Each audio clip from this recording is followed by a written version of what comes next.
terusnya misalnya ketuanya ya yang udah lama gitu kok gak semangat, gampang aja sempet mercon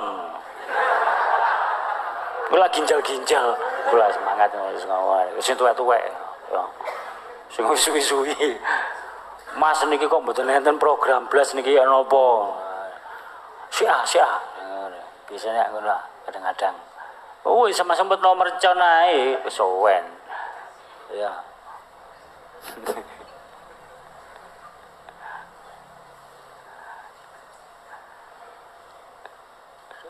Di DPP juga sama kayak gitu, jadi kadang-kadang ada yang ngelentru gitu. Sama, itu namanya dinamika. Jadi dinamika itu ya namanya dinamika ya kadang-kadang pasang surut. Yang penting ya tetap istiqomah, tetap semangat.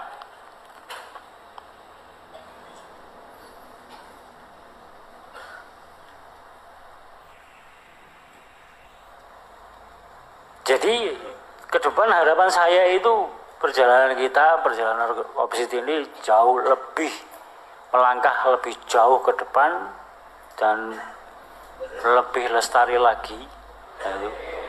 Ya kan, maka kita semua harus terus bergerak bersama, tetap yadullah alal jamaah, tetap gandolan ridhone Gusti Allah, ridhone sang guru.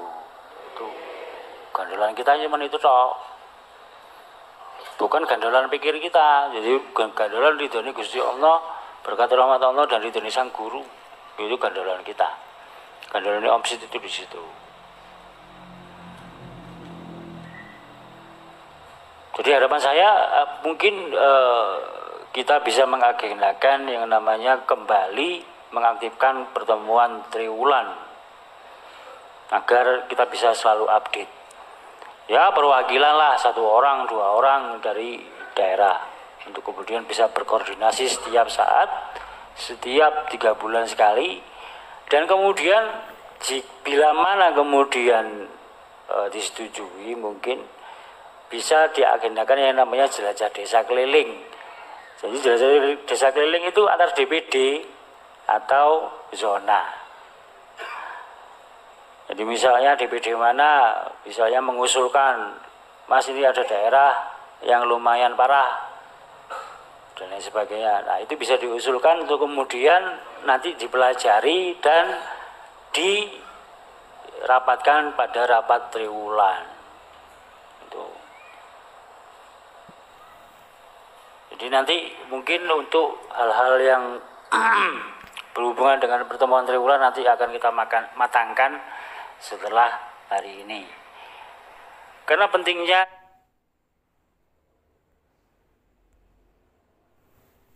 ada pengurusnya, misalnya ketuanya ya yang udah lama gitu kok gak semangat, gampang aja sempet mercon. Nah pada saat tahun 2002 tersebut saya ditimbali oleh beliau, diberikan suatu tugas besar yang mana sebelumnya tidak pernah terpikirkan oleh saya. Saya diutus untuk mengumpulkan para pemuda Siddiqiyah seluruh Indonesia.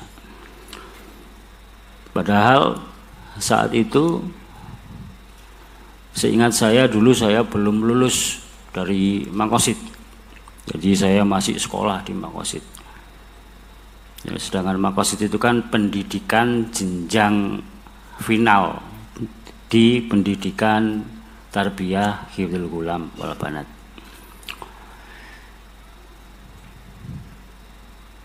Jadi saat itu beliau dawuh kumpulno para pemuda Siddiqiyah di seluruh Indonesia. Waduh. Nah, sedangkan saya ini jarang kemana-mana, ya harus mengumpulkan para pemuda Siddiqiyah ini yang tersebar di macam-macam daerah. Alhamdulillah atas berkat rahmat Allah yang Maha Kuasa dan ridho dari Sang Maha Guru, terwujudlah yang namanya wadah organisasi kepemudaan bernama Organisasi Pemuda Sidikiyah.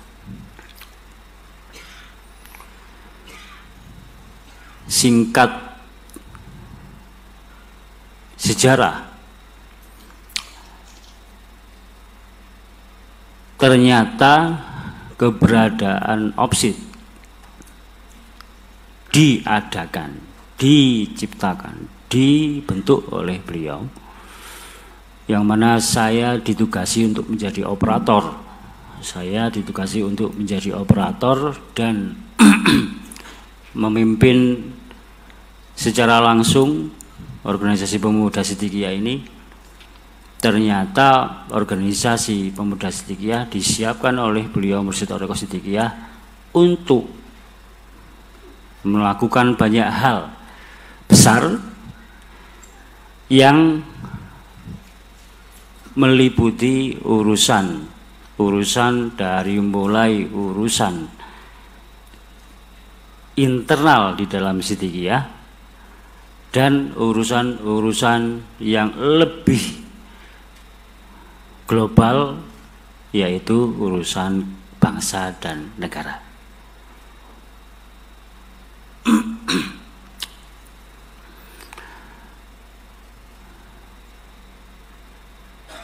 Pada tahun 2012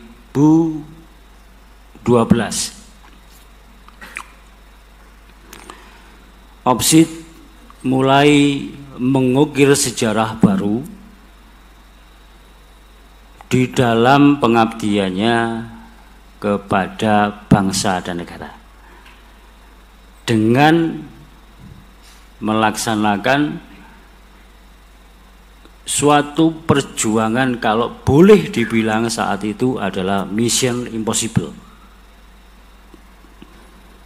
Bukan possible mission, tapi mission impossible. Suatu misi yang hampir dikatakan nggak mungkin untuk dilakukan suatu organisasi yang masih bayi. Lagi masih umur berapa? Kalau 2002 berapa tahun itu? 10 tahun ya. Jadi 10 tahun kan masih SD. Tapi diberikan tugas oleh sang mursyid untuk melakukan suatu tugas yang hampir dikatakan enggak mungkin bagi nalar kita. Apa itu? Membuat rumah layak huni sejumlah 30 unit secara serempak di satu kota. Kalau biasanya bangun rumah layak huni kan bareng-bareng, jadi lintas organisasi yang tersebar di seluruh daerah, gitu kan. Nah, ini enggak, satu organisasi, satu titik dengan jumlah yang begitu banyak, yang harus selesai selama 40 hari. Loh, kayak bangun candi. Pertanyaannya saat itu, sumber dananya dari mana? Terus tenaganya bagaimana?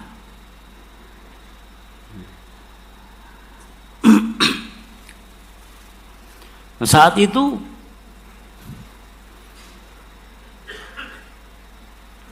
belum ada sumber dana yang cukup, kalau boleh dibilang.